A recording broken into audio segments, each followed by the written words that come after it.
Ladies and gentlemen, Mandalorian Season 2. I tried to say that in the tempo of Mambo number 5, but it didn't quite come out right.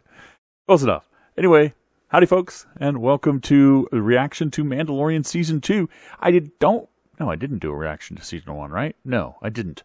Basically because Disney Plus was new at the time, and I wasn't sure how they were going to react to people doing reactions and things, and so I didn't do it. And I didn't even know what the show was going to really be like when we first watched it, so I just watched it.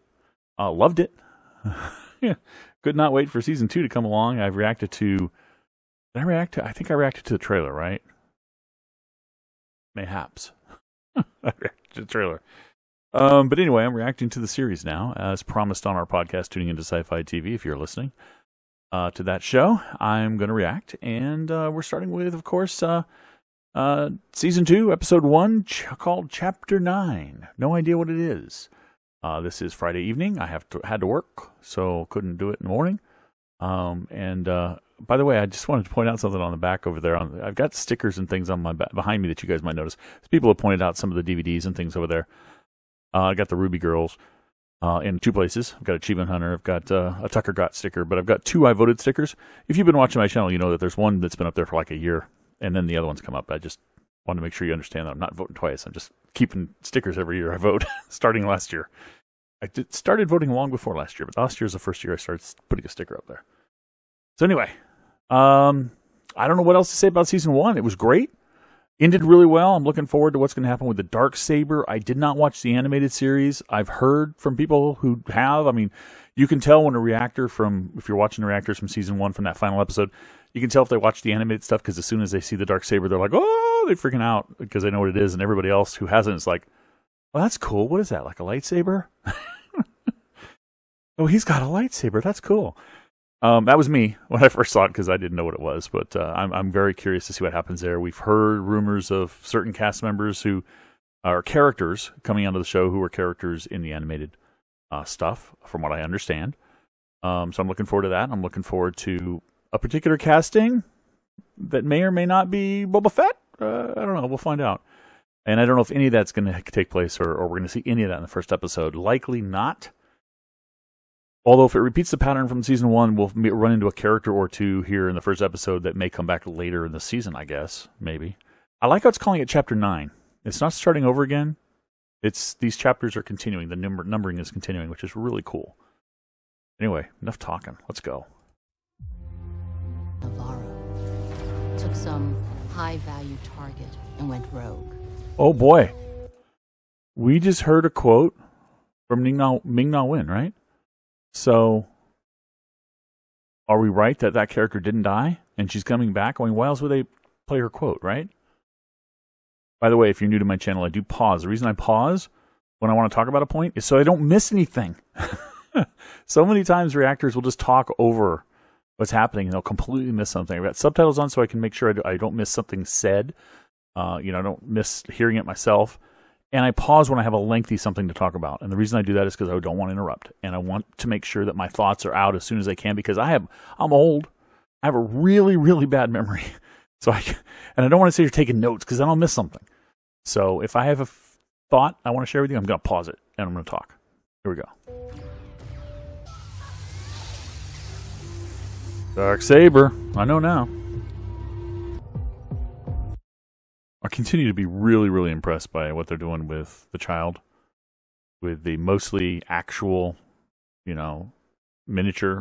puppet on set with a little bit of CGI enhancements. It's just really cool. I mean, you can tell that this is a puppet, but it's so cool because it's so cool.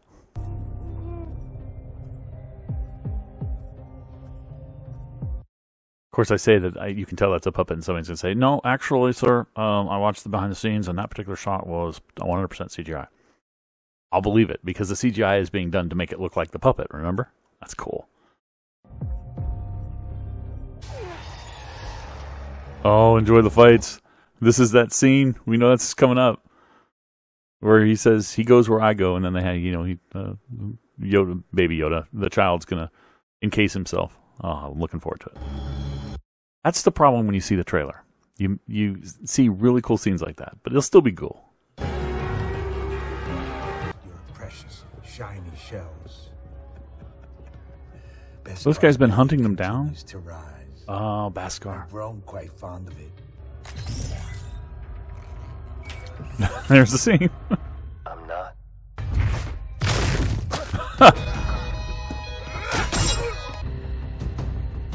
Oh, you're dead, buddy. You are dead, dead, dead, dead. Well, after you give him the information. Promise you will not die by my hand. Uh-oh. Where is the Mandalorian you know of? I love that clever use of words. I promise you will not die by my hand. Obviously, there's going to be some really clever way that he's going to die. What? Oh. The Mando I know of is on Tatooine. Tatooine. Are we Boba Fett? Where? Boba Fett? Where? I've spent much time on Tatooine. Oh no! Oh no! The wild animals, the red-eyed animals, they're gonna kill him. Not by his hands, directly. I missed this music. She's back! Yes! I'm glad she's back. Oh, looks like it remembers me. How much do you want? Oh, child's with him. Cool. It's interesting. He didn't leave the child this time in her hands, even though I think he trusts her. It's more of you are as his father, as a of his father, as his father. That's what she said, right? So it's more like it's his son. So he's gonna take him with him, even though it's dangerous. But it's interesting. It's telling of something. I don't know what, but it's telling. Are those Womp Rats? Do we actually see Womp Rats? Oh, there's still people there, all right. A lot of people here. I mean, for this town that's supposedly wiped out. Oh boy. Is this really Boba Fett? He's gonna take his helmet off, watch. Yeah. Mandalorian. It's not him, no. This is Timothy Oliphant, right? If so, this is absolutely wonderful casting. I hope it's him. It sounds like him, it looks like him. It's just, I mean, Deadwood? Come on, perfect casting. They're doing a good job of keeping me in suspense. What is this? Like a sandworm? Oh! No. I was going to say, is it those things that were under the ice, but that wasn't on Tatooine, right? When the series opened in episode 1 of season 1? So is this just like a sandworm, basically? But like a Dune thing? A sandworm like in Dune? Yep.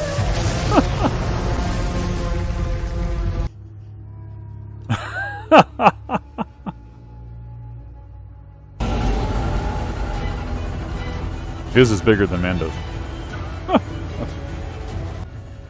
It started after we got Those must be news of the incredibly Death Star quiet engines on those things. For them to carry on a conversation like this from 8 feet, 10 feet apart. So this is where he gets what's essentially Boba Fett's armor, right? Treasure bought me more than a full watch. We are going on the assumption that really is Boba Fett's armor, right? Looks like it. Alright, yeah. Every kid of the 70s, 80s, I guess 80s, every kid of the 80s just got a big grin on their face from their action figure actually coming to life. Sounds kind of like sand people. Oh, no. They're skags! If you play Borderlands, you know what I'm talking about. They're skags! They're not, but... Ah, yeah. It is Tusken Warriors, aka Sand People. He's got a way with them, which is really cool. How he's been accepted by them and he's able to communicate with them.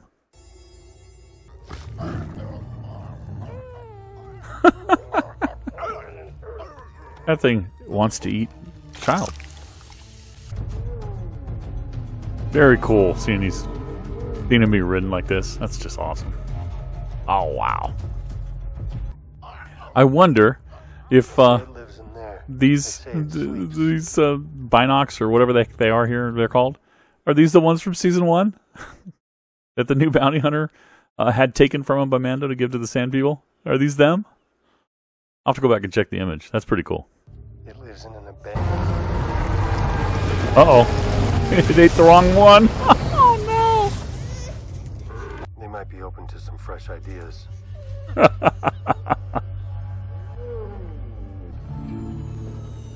Okay, now he has to just convince the village to go lay down their lives. Killed half a dozen of us by the mining camp. Am I the only one who's wondering where he got the replacement rocket from the jetpack? Because he blew up his first one. Was it like a spare that I didn't know about? Or did he just figure out, deal with somebody and get a replacement made?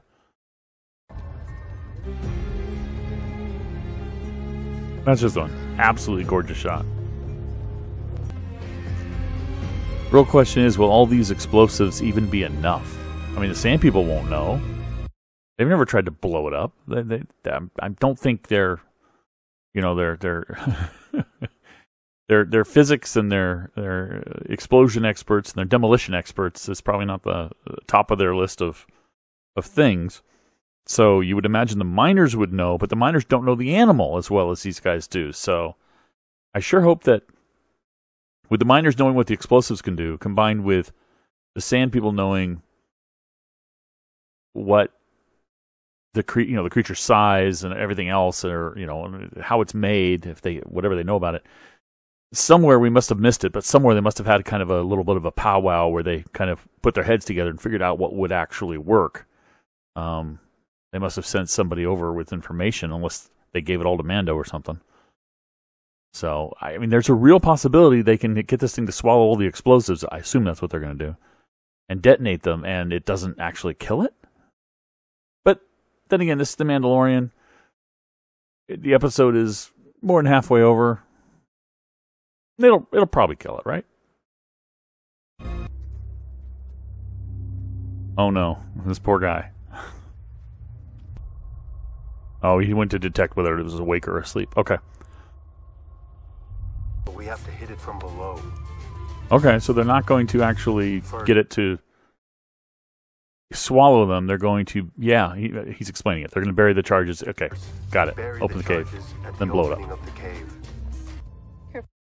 This isn't going to work.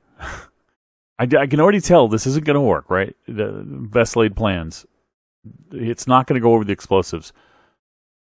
I was going to say Baby Yoda. I mean, that's what I call him. All right, the child. Is the child going to come into play here and use the Force a little bit to make this work?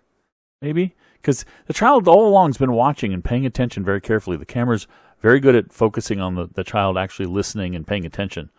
And I know it understands. Nope, it's awake. Run. Run! Now. It's there, right? Blow it up. Oh, it's pulling back. Dang ferret, it's... Let go, you idiots. Now. Now. Come on, do it. Oh, no! I didn't realize I had a breath attack or a venom attack or something. It's just really angry. Oh, wow! It's mad. Ugh. Is that stuff acidic or something? Or the child's still going to play a part. He is. You know he is.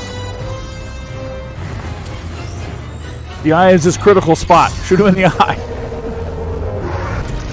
There he is. Come on. Come on, the child. I'm going to say Baby Yoda. It's much easier to say than the child. It's got to do something, but it's so big. Oh, wow. Is he going inside it? He's going inside the whale, isn't he? With the explosives. Blow it up from the inside. I like how the child hasn't given up hope. He knows that Mando can get himself out of stuff. He trusts him. There you go.